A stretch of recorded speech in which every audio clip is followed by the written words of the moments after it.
The week before Christmas, I hit a wall.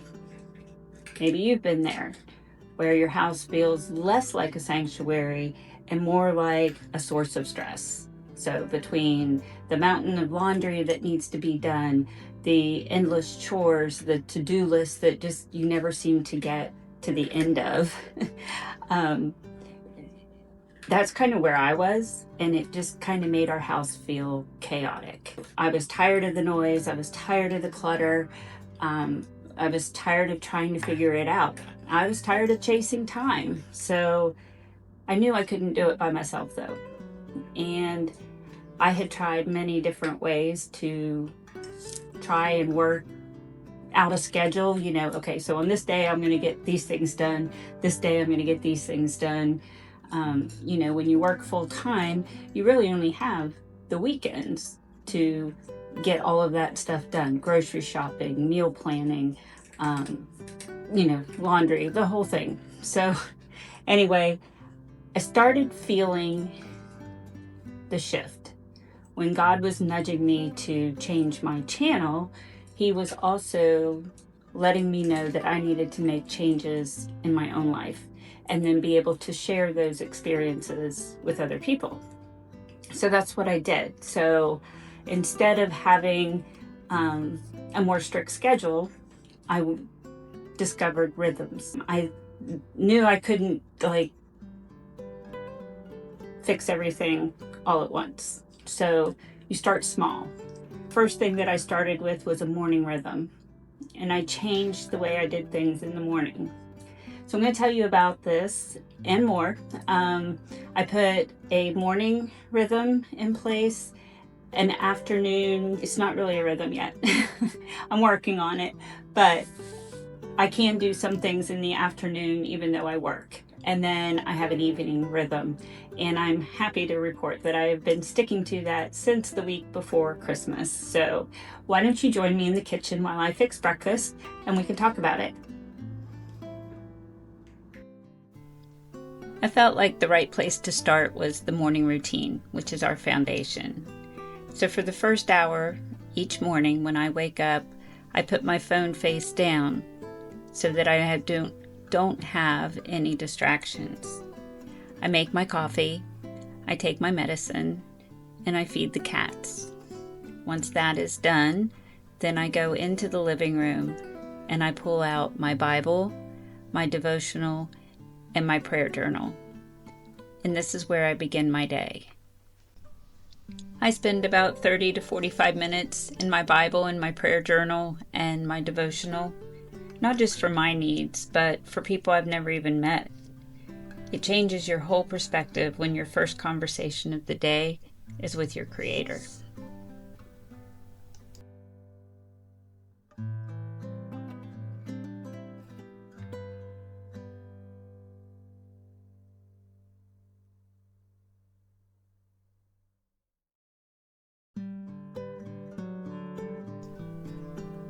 After that, I go into my office and then I do my exercising for about 20 to 30 minutes, just stretching and then, of course, working different parts of the body just to improve how I feel, my health, my strength.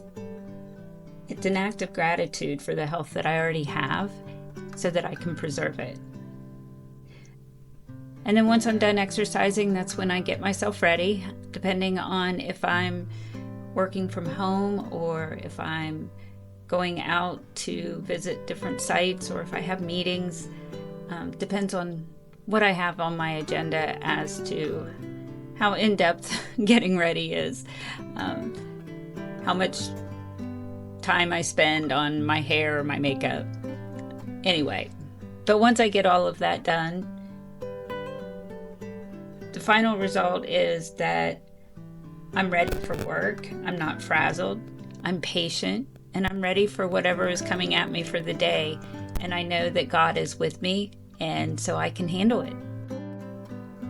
Psalm 143:8 says, "Let the morning bring me word of your unfailing love, for I have put my trust in you.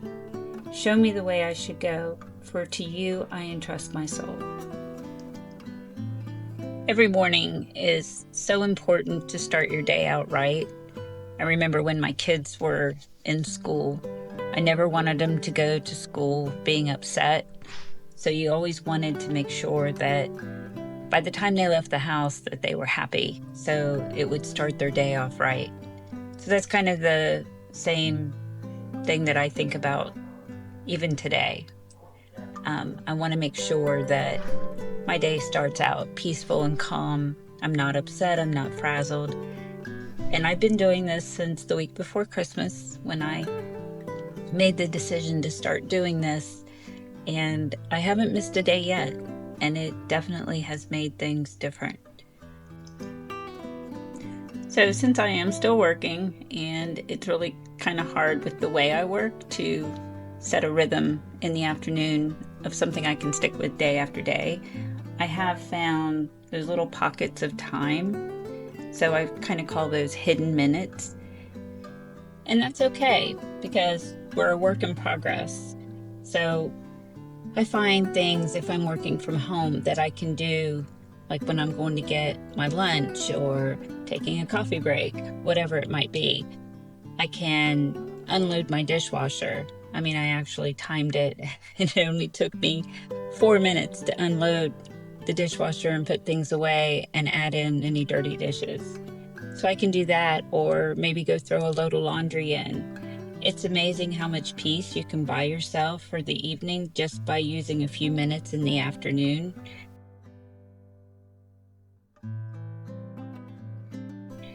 Sometimes I'll even start something for dinner for that night, whether it's putting something in the crock pot or going ahead and putting baked potatoes in the oven. Whatever it is, I think that those little things, or just walking by a room and if you see something that needs to be picked up and put away, put it away, or clean a mirror. It doesn't take any time. If you really think about how much time those little tasks take, if you take a few minutes throughout the day just to do one or two of those, it's going to save you so much time, and you're not going to have things on that to-do list come the weekend because they've already been done.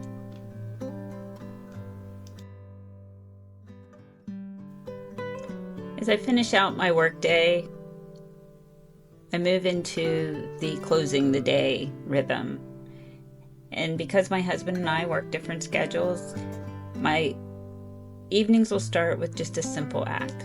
I go in and make the bed because in the mornings I'm up early and he gets up a little later. So when I get off work, that's one of the first things I like to do is just go in and make our bed. And that just signals my brain that my day is winding down. After I get done making the bed, then I'll take some time and sit down with my husband. He'll usually have the news on. We'll catch up on the news and we'll talk a little bit, just, about our day and stay off of our phones.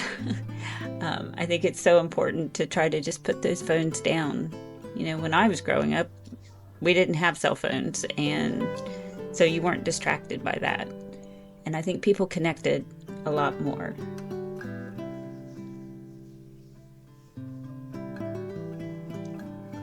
Then after dinner, I don't like to leave the mess for tomorrow, Lori. So I like to get the dishwasher loaded back up and wipe down the counters and just, make things look nice. And I'll turn a lamp on just for a little bit of atmosphere in the kitchen.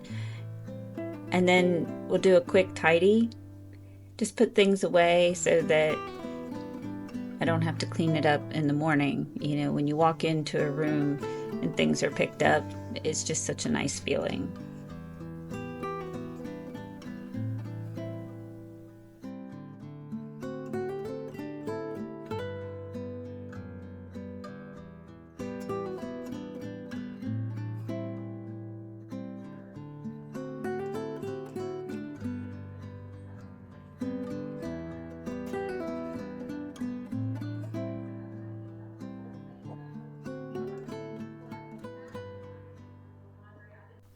And then finally, now that I've turned 60, I've started doing a skincare routine.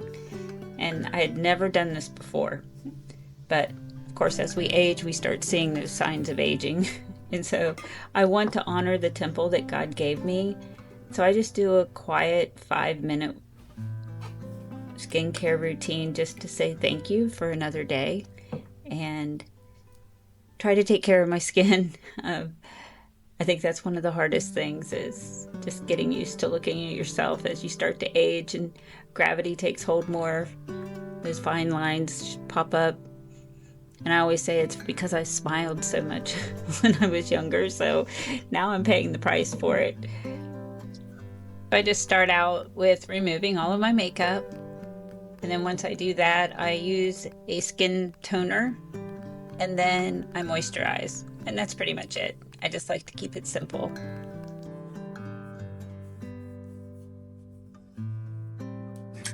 Now that I've put rhythms in place, I don't stress over what doesn't get done.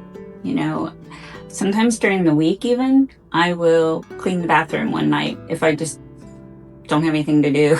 And I walk into the bathroom and think, I probably should clean the bathroom. Then I'll go ahead and clean the bathroom. I don't stress over having to get everything done on the weekend anymore. I do what I can when I can, but I also rest. And I think that's important. It seems like now that I've started putting rhythms in place, I sleep better at night. I'm sleeping through the night and not getting up 2 or 3 times during the night. And I think it's just because I'm more relaxed. I'm more calm. There's peace in our house. And even my husband has realized it. And it's kind of funny. I think I told you in the last video that I did not even tell him that I was doing this and putting these rhythms in place. But it inspired him to get up and do more and pick up as he went along, instead of just throwing his hoodie or his hat on the chair or on the counter and just leaving it, not even thinking about it. Now he puts them away. So there's less clutter, but we still have a lot of work to do. And I do want to start working towards more minimalism. I'm not going to be a minimalist. That's just not me, but I think there are a lot of things in our house that we don't need anymore. And I think that would help clear some of the mind clutter and that feeling of chaos even more as we get rid of those things that we just don't use. I mean, why keep them stored in a closet if you're not going to use them? And I think one of the worst things we can do is put things in a tote and put them like out in the garage or in a closet or wherever. Because if it's in a tote and you can't see it, you're probably not going to use it. So what's the point in having it for that? Maybe someday.